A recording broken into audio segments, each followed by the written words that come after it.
Welcome back to another podcast on DeVito Podcast. Today's topic, 4 Disciplines of Execution. So, little backstory. About a year and a half ago, I was talking to one of my, I'll just say VPs of my company, and one-on-one talk. And this VP of mine, very friendly, VP, very good at what she does. She asked me, what do you do on your off time? Just want to try to get to know you, know you more, know everyone inside of, the office more. So it's not like, since she works from home, you don't know how to put, not put a face to someone's, voice, that sort of thing. So I told her exactly, like, hey, I'm a big hunter. I like to read. I go hiking. And then she's like, oh, like, what do you read? And at the time, I was reading this book, 4 Disciplines of Execution. And you're part of a great company and that you have really good people management in higher positions when people have read the books that you have read, because I believe that these books are very much, beyond our times. And it conveys, that sense of, hey, you're going out there, you're trying to learn new things, but not that you're actually just reading it, but you're actually trying to implement what you're reading and put that into fruition, which I think is very valuable nowadays, since people in my generation don't read as much as we should be reading. And I feel like it's starting to become a type of like an art, how to read a book, how to decipher a book, and how to dissect it and understand it, to where, if it has some form of value, you can actually understand it and teach other people, which is, what I like to do.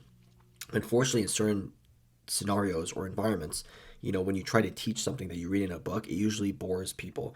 And it's probably not you. You're probably just surrounded by the wrong people. But this book has taught me a lot. I'm going to try to make this absolutely fun, not boring. But the book goes over different types of executions in terms of how to be not only responsible, but how to execute in a form of, pattern where you can see yourself over a certain amount of time, and, you can recognize, results. So driven through, plans and execution and whatnot, the book really conveys, the sense of principle that leaders, or in our case managers, can use or they can influence to produce results. Now, in any single organization, results are everything, if I'm not mistaken, right? Results can be revenue, results can be company morale, because if your company is not happy, if your company is underperforming, it's either because maybe it's a bad current state of the market, the company's not producing well, it might be poor leadership, it might be terrible fundamentals. There's a number of reasons. And the more I researched this book online, the more I realized that this strategy has been implemented countless times all over the world. And basically to give companies and businesses, a more, higher sense of productivity, and help them key in on how to streamline goals and tasks to produce maximum outcome. And I believe this book can literally provide great information to any organization, and not just an organization, in my opinion, but even to like maybe friendships, and I know that might sound a little cheesy, but if you think about it, a friendship is something that you're investing in. It's not necessarily a company, but it's something that you're investing in, hopefully long term. And parts of friendships sometimes, in a way, align with different aspects of a business, where people, you try to network with them. You basically try to think, hey, what's my goal in mind with this friend, and how am I going to act on things? And if I make a mistake, what is that level of responsibility or accountability on my end? But when it comes to streamlining goals and tasks to produce this maximum outcome, which is the outline of this book, most of the idea here is honing in on revenue, productivity, and low turnover. And, I work in the freight industry, freight, logistics, sales, whatever you want to call it. There's a decent amount of turnover, churn rate, in the freight industry, because people are constantly getting poached, whether it's sales or whether it's just their expertise. And I've had a lot of companies reach out to me, saying, and they cut straight to the point. Hey, we want to pay you this much. Here's the opportunity. And it gets to a point where you become a little desensitized. You go, I'm not really interested. But besides the point, that relates to here, low turnover. For example, are you part of a company that values you? Are you part of a company where management recognizes your hard work and perspicacity, and your, discipline and your will to actually come to work in the morning because you wake up and go, I actually want to go to work and make a difference, or because I get paid extremely well. These are all ideas that we should be able to implement and think of every day when we go to work. We do that 9 to 5. In my case, 7 to 4. But the 4 disciplines that this book goes over are focus on wildly important goals. Now, this is so coincidental because my manager, on record, great manager, great management, type of thing, always, goal driven, um, introduced these wigs to us, we, monthly basis pretty much, where we go one on one and explain our goals, outlook, current measures, that sort of thing. And I read this book months after I started at this company, and it just blew my mind. I said, I wonder if that's where he got the idea from, but I've never asked him. So basically, a first discipline is focusing on wildly important goals, which I will go over later in the pod. Next one is acting on lead measures.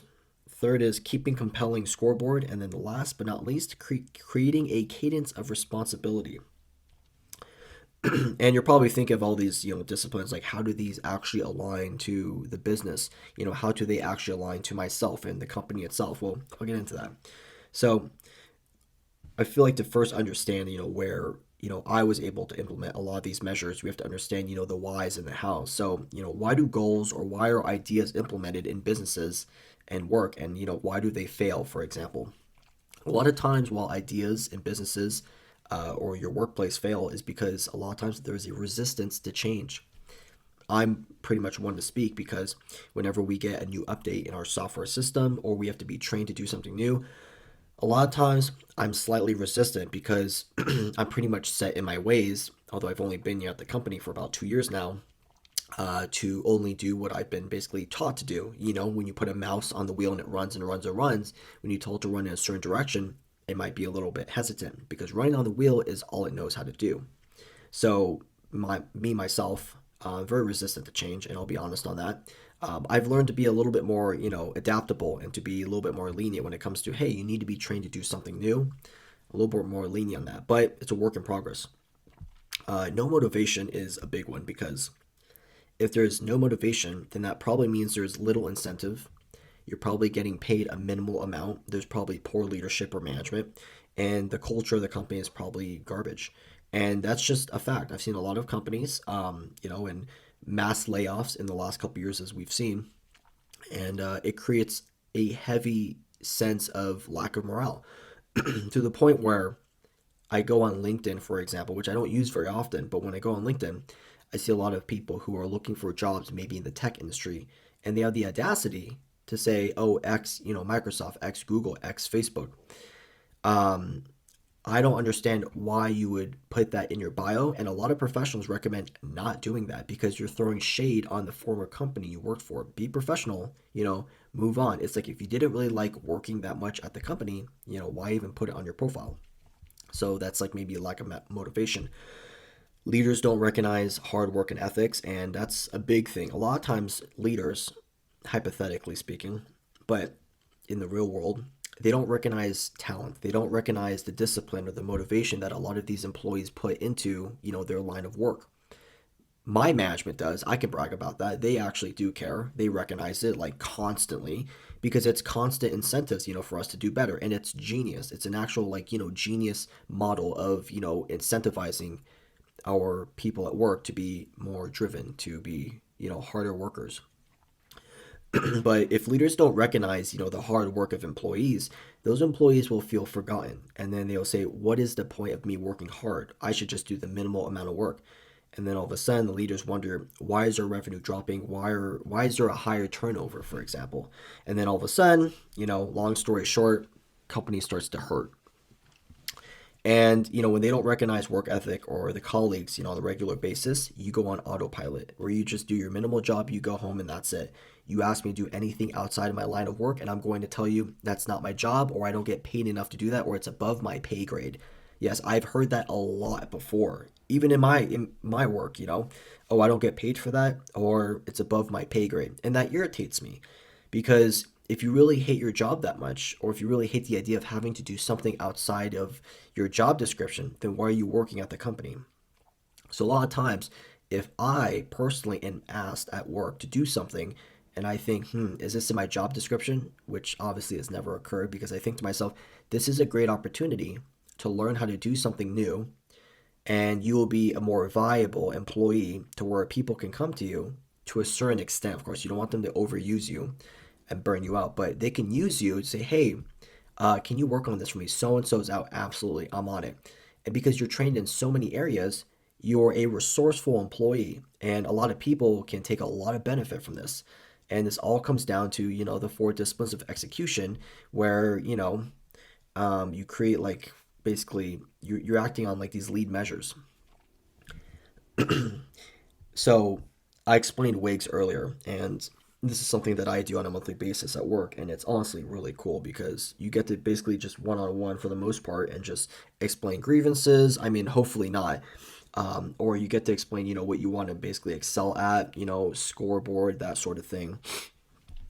And what I like when it's one on one, it's very personable. So it's kind of like your time to shine for like maybe 5 to 10 minutes. You're highly engaged, supportive. Or you're embracing minimum change because you don't really care about your wig meeting. But in my meetings, I like to key in on ideas that can help influence productivity of the workplace. Basically the mission value of the company, and a lot of people could take benefit from this because a lot of times I will see people, let's just say hypothetically, going into meetings and they'll just go autopilot, like, I've been doing my job, this and that. I'll just keep doing better. Okay, cool. Thanks. Bye. And I used to say, okay, how can I do better? How can I be better? How much workload can I take on without burning myself out? I will say though, it's gone to a certain point where certain people, and I will never throw names out there because I don't believe that's very professional, but I will say to a certain point, at one point in time, people have overused or maybe overextended their powers of their authority, not upper management. I'm talking like, maybe colleagues of mine, to the point where it slightly discouraged me from going all out and saying, I can help with this, I can help with that, and that, and 10 different things. Because it'll get to the point where people realize they can take their foot off the gas pedal and they can allow you to do the work for them while they relax and they do other things that, they don't really, get paid to do. And it's not the best motivation because you're trying to do more, but then you realize you're just taking a handoff from someone else while they get to take, they basically get to coast. So when it comes to wanting to do more and be better, I would say skipping down to one of the 4 disciplines of execution, creating a cadence of responsibility. And to me, that's not being responsible. That's being, immature by handing off your workload to one of your other colleagues when you know it's your job. But you say, hey, can you help me with this or just do it, for example? And then you take the easy way out. So that doesn't really make sense, does it? And that's part of the reason why, when I look at accountability, I look at responsibility, or I'm looking at, these goals of mine, I realize, my individual goal is being compromised by people who are not prioritizing their individual goals because they're trying to make their own work a group effort, basically by creating less workload for them.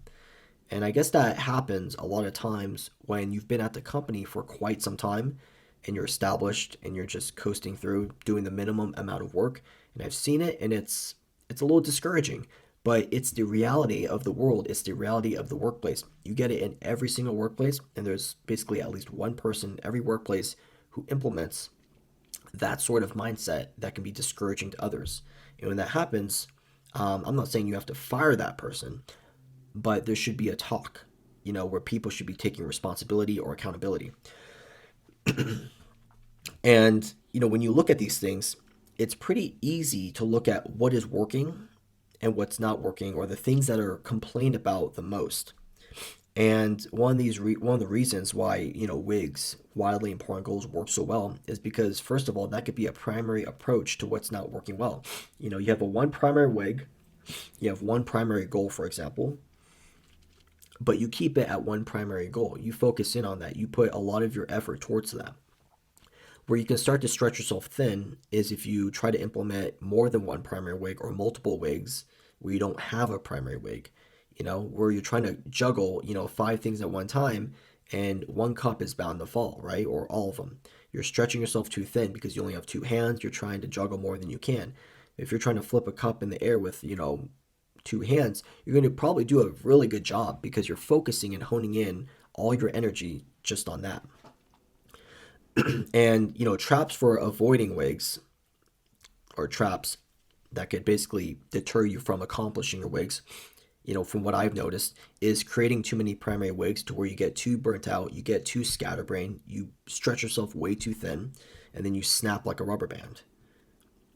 The primary wig maybe you're choosing is too broad, which I have done before. Most of these things I'm talking about, I've done, I've learned from, and I've just basically taken accountability for that. Okay, how can I go forward being better and just strategizing, in a cleaner fashion?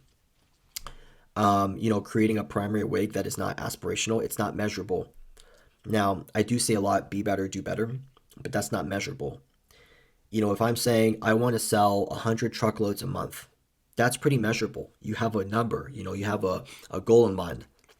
But if you say I want to sell the most in the office, it's kind of hard to measure because a lot of times people are assigned to what we call different lanes to sell truckloads where it goes from point A to point B. So a lot of times they have dibs for the most part over those lanes. So if you're going to try to sell everyone's lane, first of all, you're stepping on everyone else's toes. Second of all, it's not very professional. Third of all, you're just trying to discourage everybody at that point.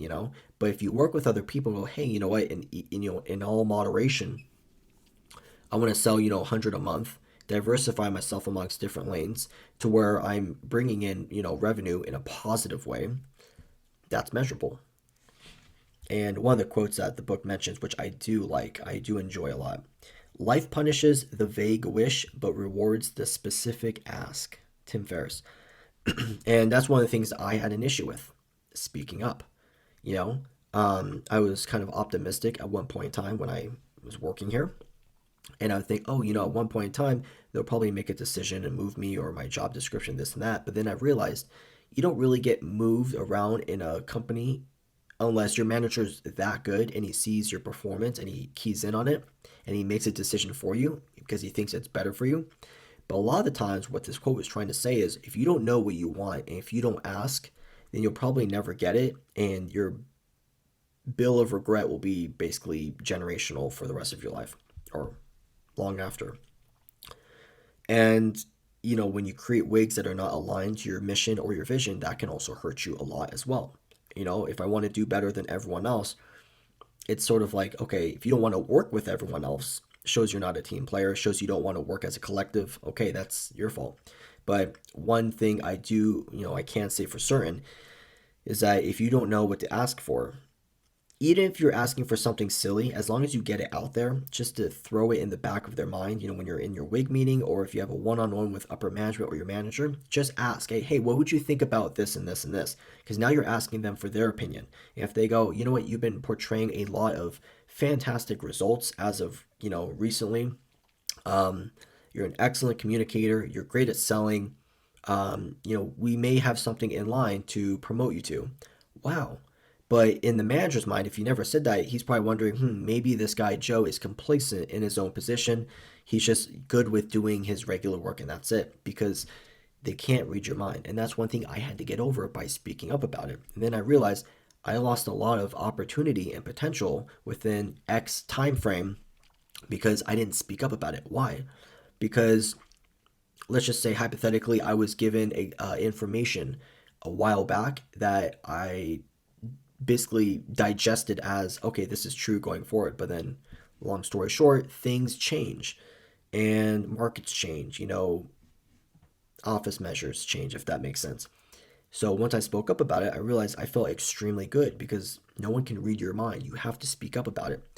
But that actually was probably one of my most beneficial wig meetings. And I do have to compliment my upper management for listening and implementing, a new basically model of helping me to excel. And obviously the rest of it is me putting in the work. You can ask for it. If you can't back it up with results, you got nothing. Lag measures is something that I actually implement a lot as well.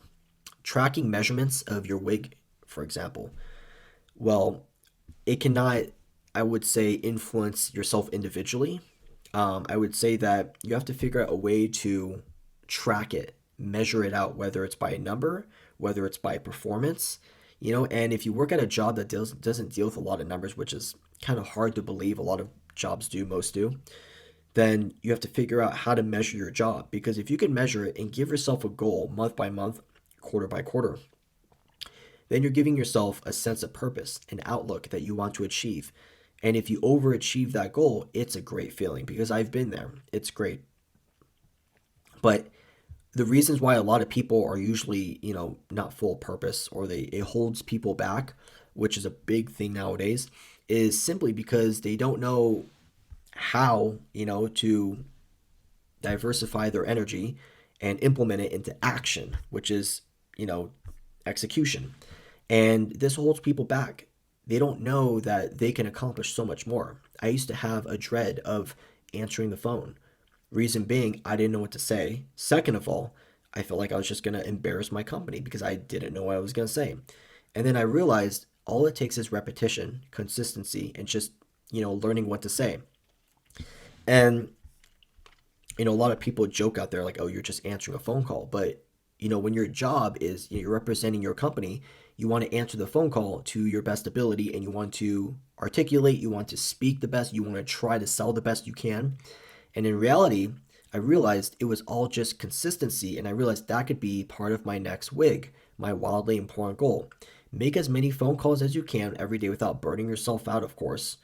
And over time, consistency, repetition, practice, and articulation, will help you to engage more with any person to where now I can answer the phone. I can listen to anybody, if it's a VP, if it's a manager of another company, if it's a customer, a client, whoever. And for some reason, I just know what to say now. I'm very confident in that because I've practiced literally like thousands of times. If I'm making well over 100 phone calls a day or taking inbound phone calls every single day, I'm practicing on what to say. I'm practicing how to implement that execution of selling whatever I have to sell. And then it makes me that much more satisfied when I actually close a deal because then I realize, wow, this repetition, this consistency, it's all paid off. And it's honestly just the best feeling in the world if you could do that. Now, obviously, you might be in a different type of work environment that you can't really measure it out in that sense. When I used to work in mortgage, I pretty much never answered the phone. It was just all computer work. I think I had to answer the phone call one time because my direct supervisor was, at lunch, and I dreaded answering the phone. I had no idea what to say. I had no idea how to work the phone. And I would say prior, if I practiced working on the phone and making phone calls, it would have been a lot easier. So in the end, repetition, practice, and having a goal in mind will definitely help you overcome that next barrier. And it's extremely important if you want to be successful with your goals. You have to write them down, of course, and this and that. Um, Another thing that I always keep track of is keeping and knowing the score at all times. It's literally the epitome of principle of engagement. If you can see it, you can believe it, you've heard the rest, right? You write it down, you execute it. And the 4 questions before you write this down that you have to ask yourself, because you can't just think about it, I'm going to build a treehouse. You have to think about it. Okay, is it simple? Can I see it easily? Can I tell at a glance if I'm winning? Be open to feedback and make a final decision, basically. And I'm going to repeat that one more time because when you're keeping a score, you have to understand, first of all, is it simple? If it's too complex, you're probably going to have to take a step back. Can you see it easily? If you can't, maybe you have to go back to step one and ask yourself, is it simple? Which obviously, you know what the answer is. Can I tell at a glance if I'm winning? Yes, you can measure your goals. If we're halfway through the month and I've sold 50 loads, I'm clearly, winning because my goal is 100 and we're halfway through the month. I'm at 50. Makes sense, easy math. Um, am I open to feedback? That's a big thing. I have always been terrible at feedback because I always try to do things perfectly the first time. No one's perfect. So now I'm very open to constructive criticism. Whenever I go on Twitter and I ask people, hey, can you critique my YouTube videos? Oh, I get a lot of constructive criticism because I'm still learning how to execute what to say on a YouTube video, what to talk about, what to speak about, what I'm learning or teaching. And but it's a very supportive atmosphere because there's a lot of people on there who have prior experience in making YouTube videos, which I do not. So I'm going to listen to them. And I said, you know what? When I ask these questions, it's like, how do I make a YouTube video? Is it simple? Can I see it easily? Am I winning at a glance? Yes, you can tell usually if like maybe the algorithm's working for you, you had the right thumbnail, you said the right things, you had the right information or context. It wasn't too long of a video where you just bored the hell out of your audience, that sort of thing. But I'm always open to feedback so I can make a final decision on how to move forward. One of my more favorite disciplines of execution now is cadence of responsibility slash accountability. Now, I really want to emphasize this because my whole entire life, I have always scapegoated other things. Why did you fail the test? Oh, I was extremely tired. I wasn't feeling well. I didn't have enough water to drink. Blah, blah, blah, blah, blah. Excuses. You're not trying hard enough, basically. It wasn't until I graduated college and I started to distance myself from people who I realized weren't going to be doing a whole lot in their life to when I realized that I was starting to gain a sense of accountability. I was starting to commit myself to moving, that score forward, being better than who I was in high school and college, and basically who I was from yesterday. And if you don't have any accountability, whether it's in life, whether it's in a workplace, and I'm going to keep this specifically just to the workplace, you're going to have less engagement because if you blame people in the workplace, they can't trust you. There's no loyalty there. And there's going to be a lot more resentment among negatively affect colleagues. Let's just say your company offers a bonus, and this is like an outlier type of idea. If your company offers a bonus or you get commission and whatnot, would you go out on the floor and start telling people I made X amount in my bonus when you know they made maybe half of what you made or a quarter or you made a little bit more? That's going to bring resentment because, first of all, those things shouldn't really be shared. Second of all, there's the idea that, hey, maybe how come he got paid more when I did more work? But ultimately, it's usually up to the manager's discretion. So you're not really taking accountability for your hard work or lack of hard work if you're still benefiting from it. So that might have been not the best example, but another example, you had a task to finish. You ask someone else to help you. They don't help you all the way because they're busy doing their other job. And then when that task doesn't get completed, to the fullest extent, you blame that person. That's not what you do. It was your task to begin with, not to hand it off to someone else, which has happened to me numerous times. There's partially a reason why I distance myself from certain people because, when they need help, I go, you have done this to me before, to where you take all the credit. And if I don't help you, they have blamed me on it, go, oh, so Joe is helping me on this. And then I realized, wow, no accountability. So you're not going to get any engagement on me. I don't resent those employees. I feel like resentment is, an emotion that, is not the best justified in this situation. If anything, I think of it as, now my view towards you is a little bit more negative, but I'm more disappointed in you. Disappointment, I believe, is a worse feeling than resenting. Because resenting, you've kind of started to lose track of your emotions. Disappointment to me is when you realize that other person is at fault, they have not learned their lesson or accountability, and they continue to do it. And it's only a slippery slope from there. They're going to continue to fall down the hill, and they're going to continue to fail and try to buy other people off to help them basically leverage their lack of performance. So when you account for all these ideas and you put this into your little agenda or your little journal, whatnot, if you're looking at succeeding on a week by week basis or a month by month basis, like I mentioned before, you have to make it visible. You have to write it down. You have to maybe document it, whether it's on your computer, in your journal, or your agenda, whatever you have. Report last week's commitments. Look at your scoreboard, your mental scoreboard, or your scoreboard in your book. I'm not making enough phone calls. I'm not selling enough loads. I'm not getting enough carriers on base, on my team. I will say I've gotten really good at selling loads. Negotiating needs a lot of work as well, which ties into selling loads. But one of the things I struggle with the most, which I'm not afraid to talk about, is the fact that building a strong carrier base has been extremely tough for me. The market rates right now, with the current prices of diesel and the freight market getting squeezed, you have giant retailers ordering less stuff. Freight market is getting squeezed. So with the current market rates, it's hard to keep a core carrier base on your side committed, because if they get another outfit who offers more money or a higher target rate, and you don't really have a strong foundation or relationship built with that carrier who owns these fleet of trucks, they're going to ditch you and go to that other person. They're not reliable.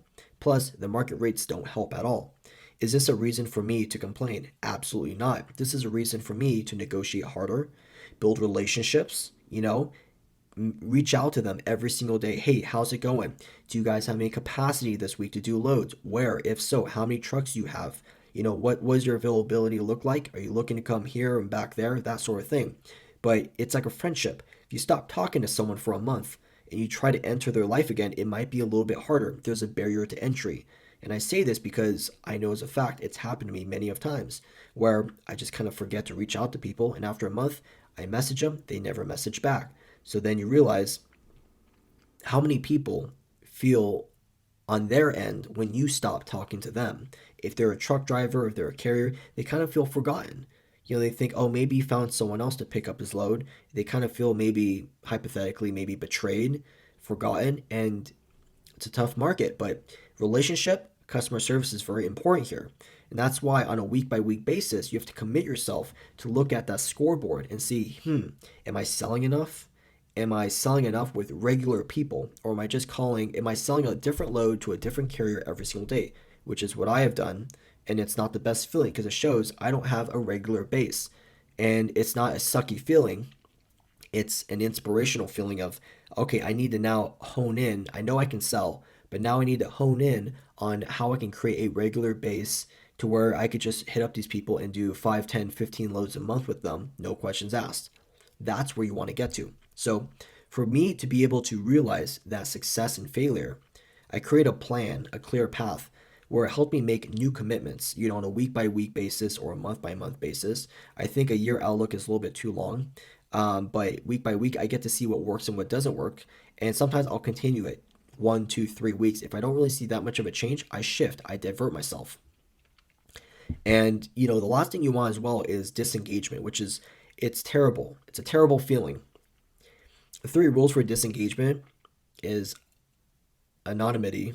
I know I mispronounced that, but that's when leaders don't know or care about their work.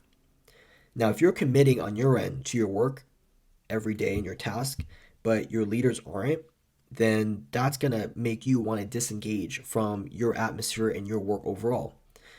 And then there's a relevance, which it might not be the manager's fault or your colleague's fault, but it's more of like an irrelevance to where you don't understand how your job makes a difference. Now, partially speaking, that could be played on the manager's role or upper management. Maybe they haven't conveyed enough how important your position is in the company, how much of an impact you make in the workplace, and on the revenue scale, that sort of thing.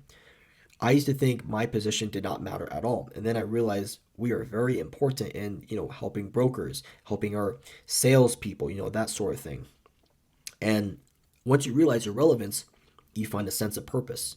Once you find that sense of purpose, you can't be controlled. You're just flying high like an eagle. And if you can't understand how your job makes a difference, though, one of the other reasons might be because of immeasurement. You can't measure or assess yourself and the contribution that you're making. And all these things I'm tying together here might lead back to the manager or the leader, whoever you report to, because you think that your self and your position don't make a difference. But in reality, I think maybe it's a fact of you need to just speak to your manager, say, how do I contribute work here? Do I make a difference? And a lot of times, maybe they will realize if you're reaching out about that and speaking up about it, maybe they have not done a good enough job by explaining to, the people on the lower spectrum or the lower scale of the pyramid how important you matter, or how much, how important you are to the company and how much you contribute, to the workplace. So when authority is at best, you yield a lot of compliance from the team. They say it usually stems from the top, but a lot of times, if the people at the bottom are not very motivated, disciplined, and don't have a sense of purpose or morale, the company is basically, like I said before, a slippery slope going down the hill. And it's not a good thing. I've seen this in different businesses, and I'm still fairly new in the workplace, in the job market, as I would say. But when it comes to like leadership, and I don't like to put blame on colleagues, the employees, or just purely on upper management. I think there's always fault in every area of the company because everyone makes a decision. So technically, every decision could have a fallback or a consequence. So every consequence can be on anyone in the company, whether it's CEO all the way down to the janitor. But when it comes to leadership mindsets, I believe that a leader should be transparent, understanding. They should involve themselves. You can be understanding, you could be a great listener, but if you don't involve yourself into that situation, that environment of the workplace, then the colleagues or your employees will feel like you can't understand them, like you're not even involved with what we're trying to explain to you about. So you see how one connects to the other. And if you're transparent, like, hey, open door policy, a lot of times people are very wary about walking into a manager's office, even if they have an open door policy. So you see how one leads to another. You have to involve yourself first. And then by involving yourself, you create trust. You create a little bit more loyalty, amongst the employees. Once you do that, they can understand you, but you have to understand where they're coming from first because you have to involve yourself to be able to see these things and hear these things. And then you could be a little bit more transparent. Go, you know what? Talk to me. I want to hear more about what issues you're dealing with, what consequences we've all been handling as a team or maybe individually, and how we can move forward to be more efficient and strategize, a stronger outcome, whether it's revenue, morale, that sort of thing. Now, when it comes to finalizing, all the WIGs on all levels, which wildly important goals, kind of a weird acronym, but we have to ensure there's, an understanding of, like I said before, a primary WIG or the key battle WIG. This is one that you hone in on. You don't go into war with 5 swords in your arms. You go into war with one sword. One sword that's been sharpened and honed, to nearly perfection. And you go in on that and you put all your effort into that one swing. You respond to clarifying questions. You're open to feedback, and then you're able to make a decision from that. Now, everything I've just literally spoken about, it's a lot of information to digest. And there's a reason why, I read these books, I take notes, and then I try to basically regurgitate it, but I try to add my own twist of personal experience. So it doesn't come out as like, oh, I just read it off of a computer. These are ideas of mine where I had to connect the information from the book and I had to relate it to my own personal life and what I've experienced in the workplace. Although I'm still fairly new, I have a lot to execute in the workplace in terms of work performance, sustaining results, execution, performance board, that sort of thing. Every day I'm still learning myself how to establish what we call cadence, accountability, fulfilling a high impact commitment. That's like, hey, I'm going to answer 100 phone calls a day, but they're going to be fulfilling phone calls. They're not just going to be empty. Like, basically I got the phone call logged down and that's it. I don't care. As long as I got the phone call logged down. Are you making the most out of the phone calls? Optimizing lead measure performance. This is why I try to surround myself with the best people in the office who have the best results because they have clearly been doing something right to where I can learn something from them. And they've learned a lot through accountability, mistakes, consequences, to where I could jot down notes and say, maybe I can do this and learn from their mistakes so I don't have to make those mistakes. So these are all just, little extras that I wanted to throw in here at the end. But other than that, I really hope you guys enjoyed this podcast. I do think there is a lot to teach from this book. If you have a chance to read it, I highly recommend it. I don't think you'll be disappointed. It's not too, you know, complex, if I should say. But when you read it, if you choose to take notes or if you choose to actually execute what you learned in the book, I don't think you will be disappointed. I think you will start to see yourself, create more of a visual, when you go in the workplace. Because when you create a visual, as I mentioned probably 6 times now, you create more of a purpose aligned with what you're doing at work. And from there on up, you're like a rocket. You're just going straight up, straight vertical. So, other than that, hope you guys enjoyed the podcast. Hope you guys took some form of value. And as always, I will talk to you guys next time. Take care.